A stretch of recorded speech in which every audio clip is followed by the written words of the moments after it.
கர்த்தருடைய பரிசுத்த நாமத்துக்கு ஸ்தோத்திரம். பிரியமானவர்களே, இந்த 125ஆம் நாளுக்கான விசுவாச அறிக்கை, அது சங்கீதங்களின் புத்தகம் 121ஆம் அதிகாரம் 8ஆம் வசனம். கர்த்தர் உன் போக்கையும் உன் வரத்தையும் இது முதற்கொண்டு என்றென்றைக்கும் காப்பார். ஆமென்.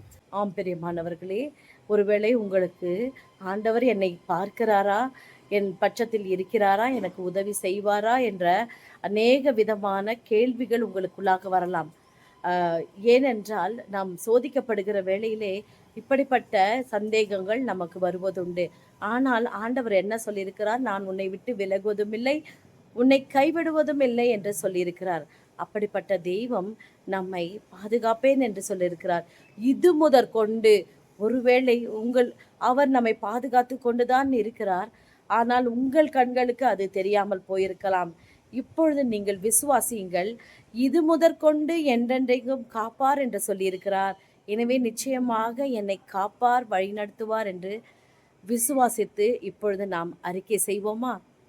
கர்த்தர் நிச்சயமாகவே என் போக்கையும் என் வரத்தையும் இது முதற்கொண்டு என்றென்றைக்கும் காப்பார் என்று நான் முழு நிச்சயமாய் விசுவாசித்து அறிக்கை செய்கிறேன். ஆமென். ஆம் பிரியமானவர்களே, விசுவாசிக்கிறவனுக்கு எல்லாம் கூடும் என்று வேதம் சொல்லுகிறது. நீ விசுவாசித்தால் தேவனுடைய மகிமையை நிச்சயமாக காண்பாய். God bless you.